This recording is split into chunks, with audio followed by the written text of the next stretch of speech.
Hey, what's up, everybody? Remember me? I'm back. Whew. It's been a minute.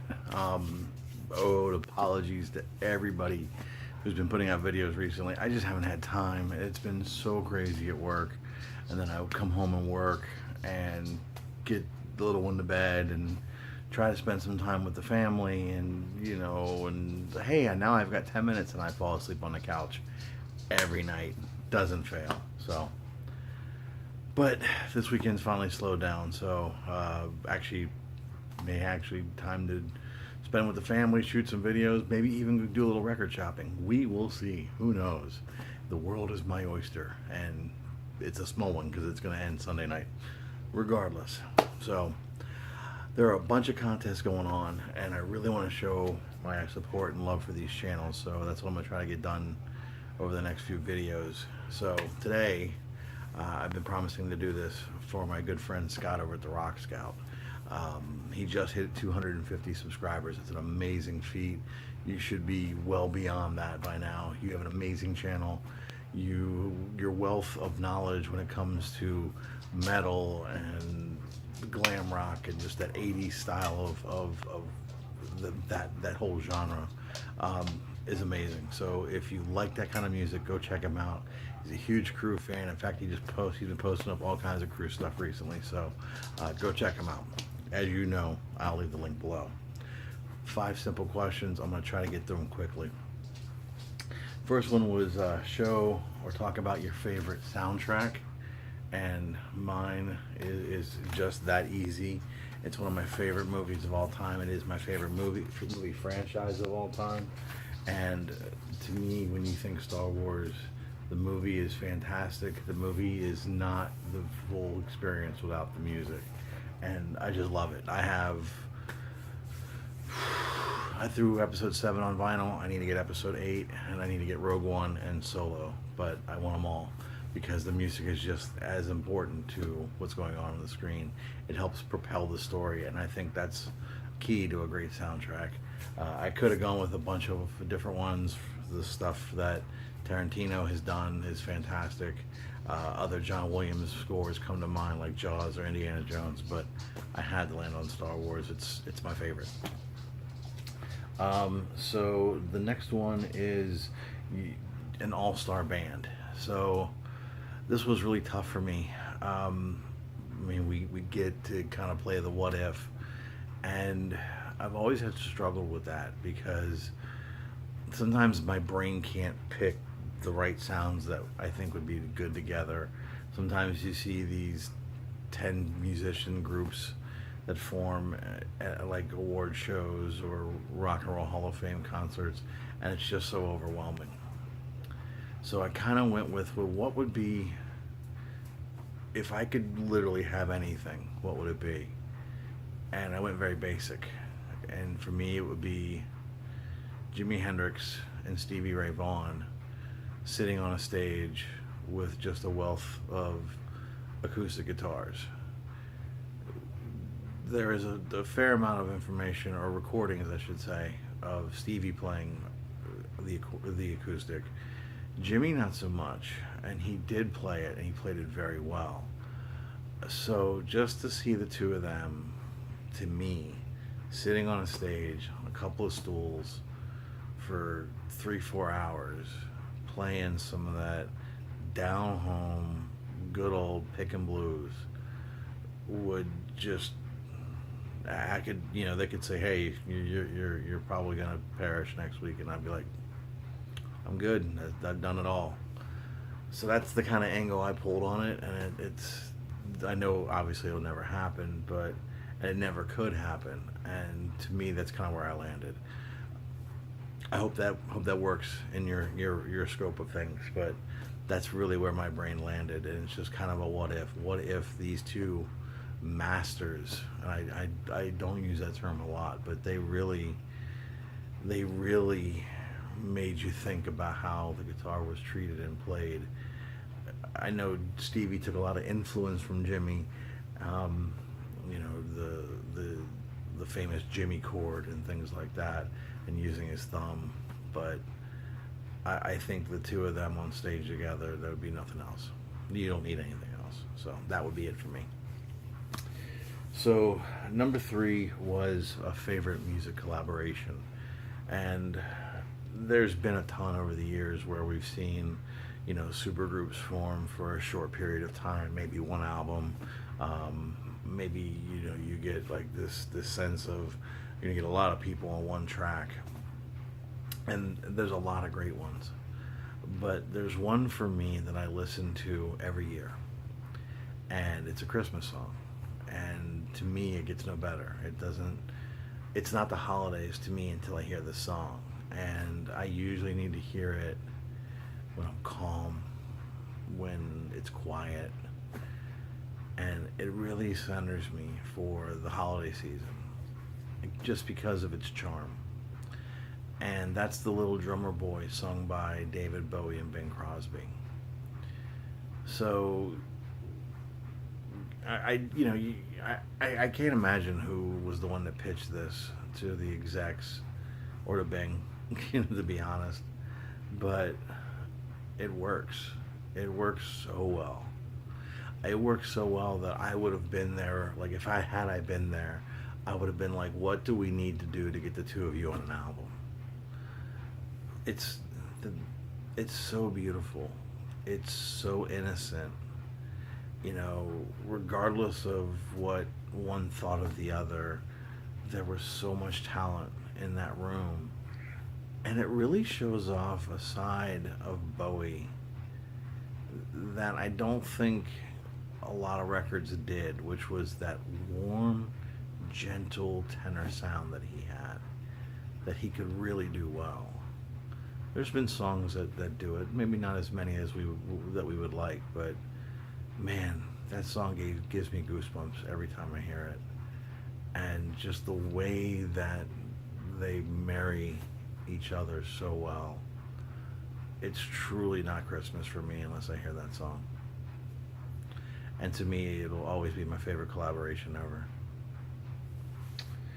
So, 2 more. I'm saving the longest one for last. That's why I'm kind of going out of order.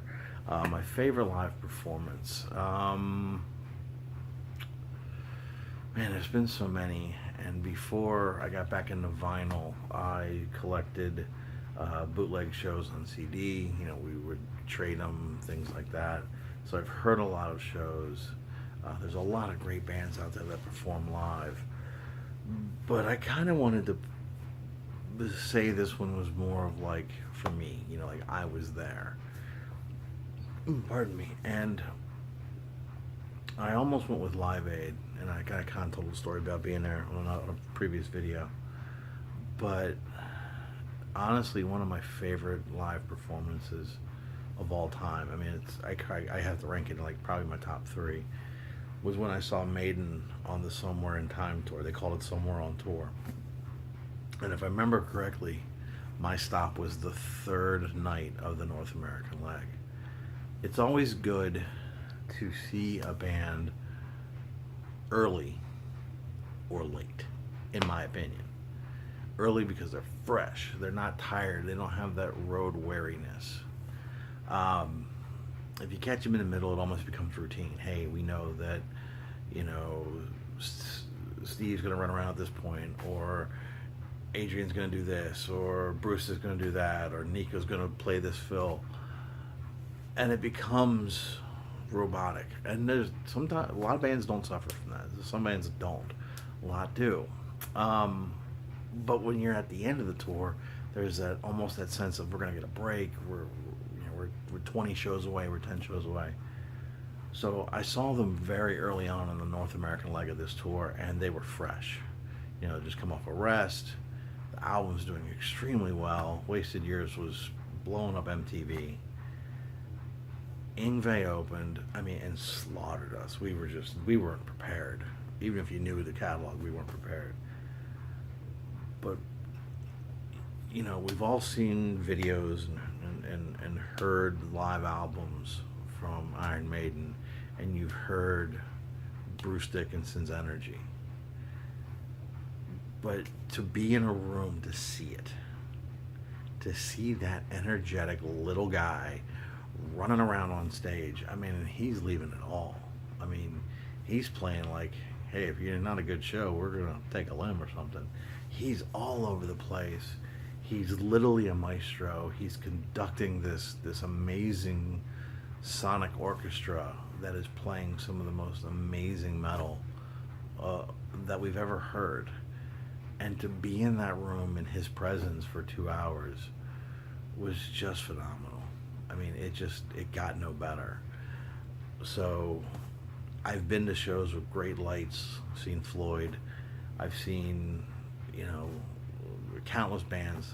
My brain's crapping out on me. So, but Maiden really was a standout show, and to this day, I can remember like very little, you know, like I remember very specific nuances of the show, and it was just fantastic. It always stuck with me. So, I gotta go with Maiden on the Somewhere on Time tour. The tour was killer.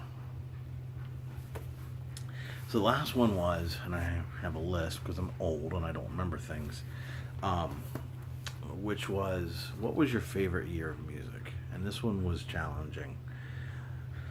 There was a lot of 70s years that popped up in my head based off of stuff I loved, the stuff of those, when those classic albums came out, like, you know, when Sabbath, or when that Rush album or whatever. There's a lot of other albums that surrounded it.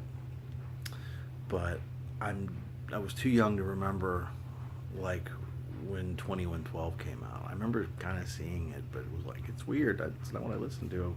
I wasn't even sure if I was listening. I mean, okay, I was listening to music at a very young age, but it was radio, you know? It wasn't like you were hearing a lot of 2112 on the radio. So, a lot of the bands that I love today are from my childhood that I didn't get to hear when they were out.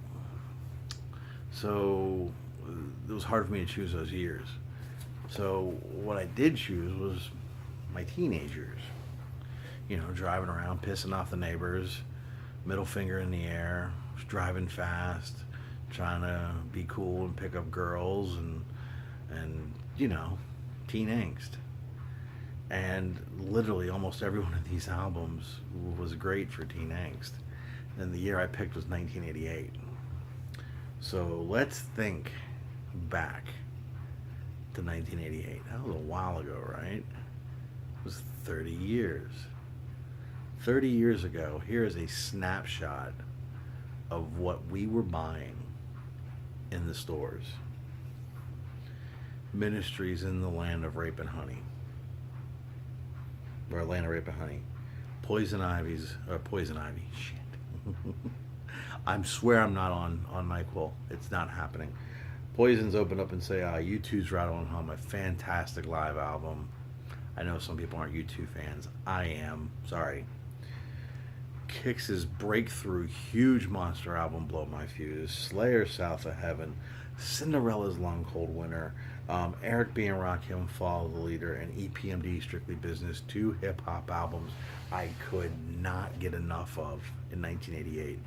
I actually broke my initial copies of both of those cassettes because I played them too much.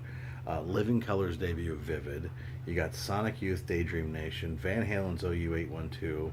Bon Jovi's New Jersey, coming off the success of Slippery When Wet, and they just again hit out another monster. Green by REM, which was a fantastic album. Now we're getting to like the cream of the crop. NWA, Straight Outta Compton. Queensryche, Operation Mindcrime. Iron Maiden, The Seventh Son of the Seventh Son. Public Enemy, It Takes a Nation of Millions to Hold Us Back. And Metallica's Injustice for All. Ladies and gentlemen, that was 1988, and I owned every one of those albums, and I played every one of those albums, and I played them to death. I pissed off my mom with those albums. I pissed off the neighbors with those albums. I probably got out of speeding ticket. I know I got a couple speeding tickets, and I'm sure there was a couple of them that thankfully there was another teenager who was listening to the same damn album flying past me who got speeding tickets, and I didn't. So thank you for those teenagers who did that. I'm telling you, that was the soundtrack of my life in 1988 and into 89. I'd say a good 3 albums at least are in my top 20 of all time. It was a great year for music. we were on the we had embraced sampling, and we had embraced a foot in the new technology of digital recording, but keeping that analog sound. And the only flaw out of any one of those albums that I just mentioned is because of Lars Ulrich and his stupid attitude about freaking Newsted's bass. So Lars, fix it now. Go into your room and don't come out until you give us a proper mix. Daddy has spoken. I'm done venting. I'm done celebrating a great year. What I should be doing is celebrating a great channel. And Scott, yours is top notch. I look forward to all your videos. You always show some great stuff, and I'm always watching with a pen and paper in hand, because you're going to teach me something, and that, I think, is the core of a great channel. So if you're not familiar with them, again, link down below. Please go check them out. Give them some love, and everybody else enjoy. Hopefully everybody's having a great weekend. Peace.